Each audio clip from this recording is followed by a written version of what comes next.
இது ஃபர்ஸ்ட் மலேசியாவின் செய்திகள் உங்களுக்காக.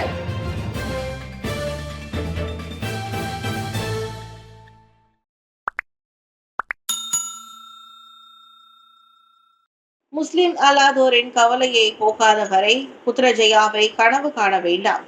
பெரிக்கத்தானுக்கு ராமசாமி நினைவுறுத்து. முஸ்லிம் அல்லாதோரின் கவலைகளை போக்கும் வரையில் மத்தியில் பெரிக்கத்தான் நேஷனல் கூட்டணி மீண்டும் ஆட்சிக்கு வருவது கடினமே. மலேசிய உரிமை கட்சியின் தலைவர் பேராசிரியர் டாக்டர் பி ராமசாமி அதனை நினைவுறுத்தினர். இந்நாட்டில் தங்களின் அடிப்படை உரிமை குறித்து மலாய்க்காரர் அல்லாதோர் அல்லது முஸ்லிம் அல்லாதோர் மத்தியில் பெருத்த கவலை நிலவுவது யாருக்கும் தெரியாததல்ல. அதனை சாதமாக பயன்படுத்தி கொண்டே PH தலைமையிலான அரசாங்கம் ஆட்சியை தக்க வைத்துக் கொண்டிருப்பதோடு அதனை நீடிக்கவும் செய்கிறது. முஸ்லிம் அல்லாதோரின் எதிரியாக பாஸ் கட்சியை முன்னிறுத்திய DAP அரசியல் செய்கிறது. மற்றபடி முஸ்லிம் அல்லாதோரின் உற்ற தோழனாக விளங்கும் அளவுக்கு நடப்பு அரசாங்கம் ஒன்றும் செய்திடவில்லை. விசா விரைவில் நாடாளுமன்றத்தில் 2ஆம் 3ஆம் வாசிப்புக்கு விடப்படலாம் என எதிர்பார்க்கப்படும் முஃப்தி சட்ட மசோதா இந்த அரசாங்கத்தின் எண்ணத்தை வெளிச்சம் போட்டு காட்டிவிடும். அச்சட்ட மசோதா முஸ்லிம் அல்லாதோருக்கு மறைமுக விளைவுகளை கொண்டு வரலாம். இது போன்ற சூழ்நிலையில் முஸ்லிம் அல்லாதோர் மத்தியில் கவலையை போக்கி அவர்களுக்கு நம்பிக்கையூட்டும் பணியை எதிர்க்கட்சி முன்னெடுக்க வேண்டும். சீனர்கள் தயங்கினாலும் இந்தியர்கள் மெல்ல மெல்ல PN பக்கம் நகருவதே காண முடிகிறது. எனவே மலாய்க்காரர் அல்லாதோர் பெரிக்கத்தானுக்கு வாக்களிக்க மாட்டார்கள் என்றில்லை. ஆனால் அவர்களுக்கு தேவைப்படுவது நம்பிக்கை. அந்த நம்பிக்கையை விதைத்து அது அவர்களின் குரலாக ஒலித்து புத்ரஜயாவை நோக்கி நகருவதா அல்லது பழமைவாத மலாய் சித்தாந்தத்திலேயே ஊறி சொந்த கால் போடுவதா என்பதை இனி பெரிக்கத்தான் தான் முடிவு செய்ய வேண்டும் என டாக்டர் பி ராமசாமி முகநூலில் பதிவிட்டுள்ளார். PTPTN கடன்கள் மந்தமாக திருப்பி செலுத்தப்படும் படிப்புகளுக்கு இனி கடனுதவி கிடையாதா? அறிவிப்பு வரட்டும் என்கிறார் அமைச்சர். PTPTN கடன்கள் மிக மந்தமாக திருப்பி செலுத்தப்படும் பட்ட படிப்புகளுக்கு இனியும் கடனுதவி வழங்குவதில்லை என்ற உத்தேச பரிந்துரை குறித்து அனைவரும் பொறுமை காக்க வேண்டும். இந்த தேசிய உயர்கல்வி நிதி கழகத்தின் அதிகாரப்பூர்வமாக எதனையும் அறிவிக்கும் முன் நாம ஒரு முடிவுக்கு வரக்கூடாதென உயர்கல்வி அமைச்சர் டாக்டர் ஸ்ரீ சம்ரி அப்துல் காதர் கேட்டுக்கொண்டார். எந்த ஒரு முடிவாக இருந்தாலும் அனைத்து அம்சங்களையும் நன்கு ஆராய்ந்த பிறகே PTPTN அறிவிக்கும். படிப்பை முடித்து ஆண்டு கணக்காகியும் அறவே கடனை திருப்ப செலுத்த முடியாமல் இருப்போரும் உண்டு. வேலை போனதால் கடனை திருப்ப செலுத்துவதை பாதியிலேயே நிறுத்தியவர்களும் உண்டு. இது போன்ற பல சூழ்நிலைகளை கருத்தில் கொண்டுதான் PTPTN முடிவெடுக்கும் என்றார் அவர். PTPTN கடன் வசூலிப்பு மந்தமாக இருக்கும் பட்ட படிப்புகளுக்கான கடனை நிறுத்துவது குறித்து பரிசீலிக்கப்பட்டு வருவதாக அதன் நிர்வாக தலைவர் டாக்டர் அகமது தசுகி முகமது மஜித் கூறியிருந்தார். பாக்கெட் சமையல் எண்ணெய்க்கான உதவி தொகையை அகற்றுவது குறித்து விவாதித்தது உண்மைதான். ரபிசி தகவல். கசிவுகளை தடுக்க பாக்கெட் எண்ணெய்க்கான மானியத்தை அகற்றுவது குறித்து அமைச்சரவை கலந்து ஆலோசித்துள்ளதாக பொருளாதார அமைச்சர் ரபிசி ரம்லி தெரிவித்துள்ளார்.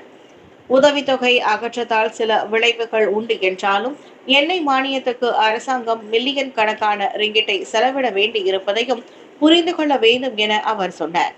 உள்நாட்டு வாணிபம் மற்றும் வாழ்க்கை செலவின அமைச்சின் அதிகாரத்தின் கீழ் வரும் விவகாரம் பலமுறை விவாதிக்கப்பட்டுள்ளது. இந்நிலையில் பெரிய அளவிலான கசிவுகளின் எண்ணெய்க்கான உதவித்தொகையை வழங்கும் சரியான வழிவகை குறித்த KPTN அறிக்கைக்காக அமைச்சரவை காத்திருக்கும் என்றார் அவர்.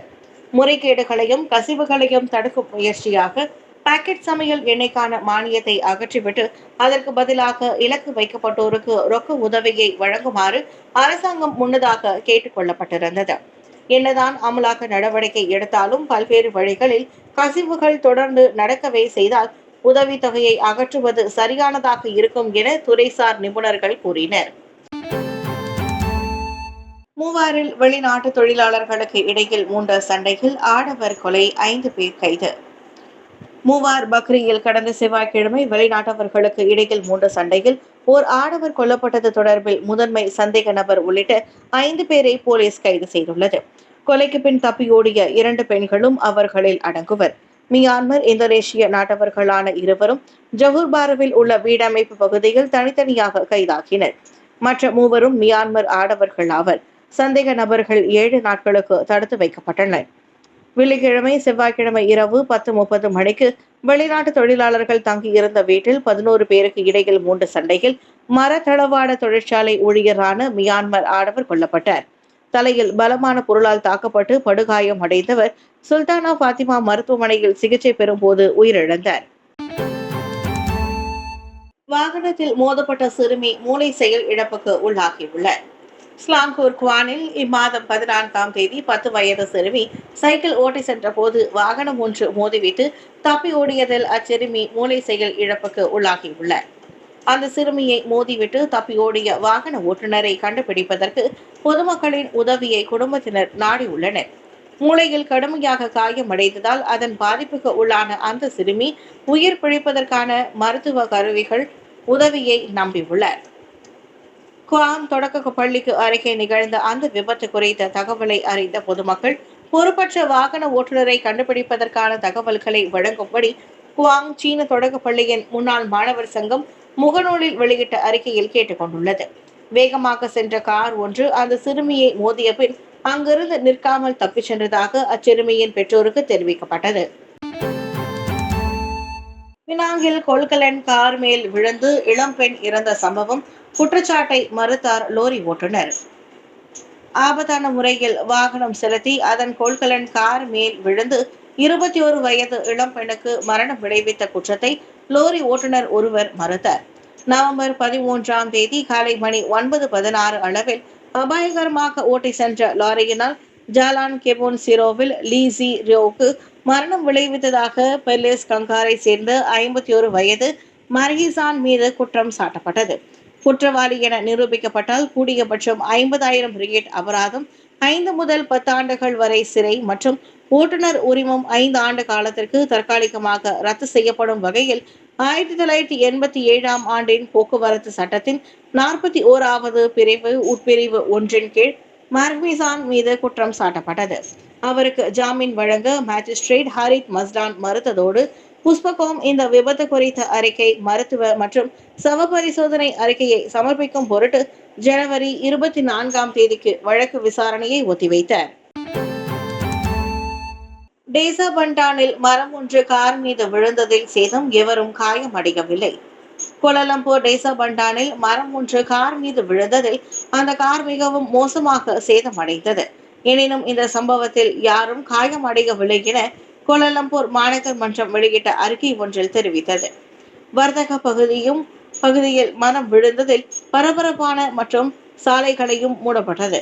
மரத்தை வெட்டி அப்புறப்படுத்தும் நடவடிக்கையில் மலேசிய பொது தற்காப்பு படையினரின் உதவியோடு கோலாலம்பூர் மாநகர் மன்றம் பணியாளர்கள் ஈடுபட்டுள்ளனர். தும்பாட்டில் 7,90,000 சிகரெட் கடத்தல் முறியடிப்பு.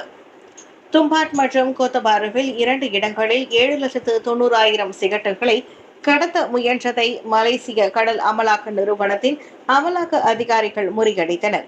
வெள்ளிக்கிழமையும் நேற்றும் மேற்கொள்ளப்பட்ட நடவடிக்கையில் 3 இயந்திர ஆற்றலை கொண்ட ஒரு படகு பறிமுதல் செய்யப்பட்டதோடு 6 லட்சம் ரிங்கிட் மதிப்புள்ள சிகரெட்டுகள் பறிமுதல் செய்யப்பட்டன. வேவு தகவல் கிடைக்கப்பட்டதை தொடர்ந்து முதல் சோதனை நடவடிக்கை வெள்ளிக்கிழமை காலை 4:30 மணி அளவில் தும்பாட் கடற்பகுதியில் மேற்கொள்ளப்பட்டதாக மலேசிய கடல் நிறுவனத்தின் தலைமை இயக்குனர் கேப்டன் இர்வான் ஷா ஷாடி தெரிவித்தார். பதிவு எண் பட்டையை கொண்டிருக்காத அந்த படகு தும்பாட் ஆற்று முகத்துவாரத்தில் சந்தேகத்திற்குரிய வகையில் விரைவாக சென்றது. அதனைத் தொடர்ந்து சுமார் 20 நிமிடம் துரத்தி சென்ற பின் காட்டுப்பகுதியில் நுழைந்த அந்த படகு சதுப்பு நிலத்தில் மரத்தில் மோதிய பின் அதில் இருந்தவர்கள் தலைமறைவாக்கினர். இந்த சிகரெட்டுகள் அனைத்தும் அண்டை நாடுகளில் இருந்து உள்நாட்டு சந்தைக்காக கடத்தி வரப்பட்டதாக நம்பப்படுகிறது. இணைய மோசடி கும்பலினால் 53 வயதுடைய பெண் நிர்வாகி 9,43,250 ரிங்கிட்டை இழந்தார். இணைய மோசடி கும்பலினால் பாதிக்கப்பட்ட தனியார் நிறுவனத்தின் பெண் நிர்வாகி ஒருவர் 9,40,000 ரிங்கிட்டிற்கும் மேல் இழந்தார். 53 வயதுடைய அந்த பெண் முதலீட்டு திட்டத்தில் விரைவில் அதிக வருமானம் கிடைக்கும் என்ற வாக்குறுதியோடு அடையாளம் தெரியாத ஒருவரால் வாட்ஸ்அப் குழுமத்தின் பட்டியலில் சேர்க்கப்பட்டார். இந்த திட்டத்தினால் கவரப்பட்ட அந்த பெண் வெவ்வேறு வங்கி கணக்குகளில் கடந்த மாதம் தொடங்கிய அக்டோபர் வரை 9,43,250 ரிங்கிட் பணத்தை பட்டுவாடா செய்துள்ளார். இந்த பணத்தை 6 லட்சம் ரிங்கிட் லாபம் கிடைத்துள்ளதாக அப்பெண்ணில் தெரிவிக்கப்பட்டுள்ளது. அந்த லாப வருமானத்தை மீட்டுக் கொள்வதாக இருந்தால் மேலும் கூடுதல் பணத்தை முதலீடு செய்ய வேண்டும் என அந்த பெண் தெரிவிக்கப்பட்டதால் தாம் ஏமாற்றப்பட்டதை உணர்ந்த அவர் இது குறித்து போலீசில் புகார் செய்ததாக ஜொகூர் மாநில போலீஸ் தலைவர் டத்தோ எம் குமார் வெளியிட்ட அறிக்கை ஒன்றில் தெரிவித்திருக்கிறார். தண்டனை சட்டத்தின் 420வது பிரிவின் கீழ் இந்த வழக்கு விசாரிக்கப்படுகிறது. சாலையை குத்தகைக்கு எடுத்த யானை கூட்டம் 2 மணி நேரம் தாமதமான லாரி பயணம். சுமார் 30 யானைகள் சாலையின் நடுவே படுத்து உறங்கியதாலும் விளையாடியதாலும் கிளந்தான் கொத்தபாருவில் இருந்து கெடா அலோஸ்டாருக்கான லாரி ஓட்டுநரின் பயணம் 2 மணி நேரம் தாமதமடைந்த சம்பவம் வைரல் ஆகியுள்ளது. முகமது ஹிஷாம் யாசிர் எனும் 38 வயது ஆடவர் தனது டிக்டாக்கில் அந்த ருசிகர சம்பவத்தை பகிர்ந்துள்ளார். கடந்த வெள்ளிக்கிழமை விடியற் காலை 3 மணிக்கு பேராக் தாசிக் பண்டாங்கில் சம்பவம் நிகழ்ந்துள்ளது. லாரி ஓட்டுநராக சாலையை வாடிக்கையாக பயன்படுத்தும் தமக்கு காட்டு விலங்குகளை எதிர்கொள்வது புதிதல்ல என்றாலும் ஒரு பெரிய யானை கூட்டத்தையே நேரில் பார்த்தது இதுதான் முதல் அனுபவம் என்றார். அவர் பதிவேற்றிய 53 வினாடி வீடியோவில் ஒரு யானை அவ்வழியே வந்த காரை நெருங்குவதை காண முடிகிறது. காரின் விளக்கை அதன் ஓட்டுநர் அணைக்காமல் விட்டதே அதற்கு காரணம். விளக்கொளி யானையின் கவனத்தை ஈர்த்து அதனை விளையாட தூண்டும். எனவே இரவு நேரங்களில் யானைகளை எதிர்கண்டால் வாகனங்களின் வேகத்தை குறைத்து விளக்கை அணைத்து விடுமாறும் ஹிஷாம் ஆலோசனை கூறினார். அதோடு வாகனத்திலிருந்து வெளியேறி தங்களுக்கு அச்சுறுத்தும் இது போன்ற புகைகளை உணர்வை யானைகளுக்கு ஏற்படுத்தி விடாமல் இருப்பதும் முக்கியம் என்கிறார் ஹிஷாம்.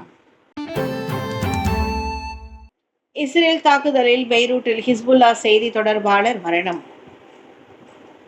பெய்ரூட்டில் இஸ்ரேல் நடத்திய வான் தாக்குதலில் ஹிஸ்புல்லா தரப்பின் செய்தி தொடர்பாளர் முகமது ஆஃபிப் கொல்லப்பட்டுள்ளார். இஸ்ரேலிய ராணுவம் லெபனனிய பாதுகாப்பு படை என இரு தரப்புமே அதனை உறுதிப்படுத்தியுள்ளன. பெய்ரூட்டின் மத்திய பகுதியில் அமைந்துள்ள ஒரு கட்டடத்தை குறிவைத்து நடத்தப்பட்ட அத்தாக்குதலில் மேலும் 14 பேர் காயமடைந்தனர். ஹிஸ்புல்லா அமைப்பில் ராணுவ பொறுப்பில் இல்லாதவர்களை இஸ்ரேல் பெரும்பாலும் சீண்டுவதில்லை. இந்நிலையில் ஆஃபிப் கொல்லப்பட்டிருப்பது ஹிஸ்புல்லா தரப்பை அனைத்து வகையிலும் செயலிழக்க செய்யும் இஸ்ரேலின் திட்டத்தை காட்டுவதாக பார்வையாளர்கள் கூறுகின்றனர். செப்டம்பர் தென் பெய்ரூட்டில் இஸ்ரேலிய ராணுவத்தால் கொல்லப்பட்ட ஹிஸ்புல்லா தலைவர் ஹசான் நஸ்ரல்லாவுக்கு மிகவும் நெருக்கமான அதிகாரிகளில் ஆஃபிஃபியும் ஒருவராவார். அதோடு செய்தியாளர் சந்திப்புகளை நடத்தி உள்நாட்டு வெளிநாட்டு ஊடகங்களுக்கு அடிக்கடி தகவல்களை பரிமாற்றி வந்தவர் ஆவார். குஜராத்தில் பிரார்த்தனை கூட்டத்தின் போது இறந்தவர் உயிரோடு திரும்பினார். அதிர்ச்சியில் உறைந்த உறவினர்கள். இந்தியா குஜராத்தில் இறந்து போனவருக்கு நடத்தப்பட்ட பிரார்த்தனை கூட்டத்தில் அந்நபரே உயிரோடு திரும்பி வந்ததால் உறவினர்கள் தலை தெறிக்க ஓடிய சம்பவம் பரபரப்பை ஏற்படுத்தியுள்ளது. பிரிஜேஷ் சுதார் எனும் 43 வயது வர்த்தகர் அக்டோபர் 27ஆம் தேதி காணாமல் போனார். 2 வாரங்கள் கழித்து பாலத்திற்கு அடியில் அடையாளம் தெரியாத ஆடவரின் சடலம் கண்டெடுக்க போது அதன் உடல் அமைப்பு சுதாரை ஒத்திருந்ததால் அவர் அதுதான் என நினைத்த குடும்பத்தார் உடலை பெற்று சென்று விட்டனர். வியாபாரத்தில் ஏற்பட்ட நட்டம் காரணமாக பெரும் மன உளைச்சலுக்கு ஆளாகி சுற்றி கொண்டிருந்தவர் என்பதால் இறந்தது சுதார்தான் என நம்பி அவரை தகனம் செய்து விட்டனர். மறுநாள் சுதாருக்கு பிரார்த்தனை கூட்டம் நடைபெற்று கொண்டிருக்கும் போது திடீரென அவர் உள்ளே நுழைந்ததால் அனைவரும் இன்ப அதிர்ச்சியில் உறைந்து போகினர். சுதார் உயிரோடு வந்தது குடும்பத்தாருக்கு மகிழ்ச்சி என்றாலும் போலீசிற்கு சிக்கலை ஏற்படுத்தியுள்ளது. சுதார் குடும்பத்தார் தகனம் செய்த உடல் யாருடையது என்ற விசாரணையை தற்போது தீவிரப்படுத்தியுள்ளனர்.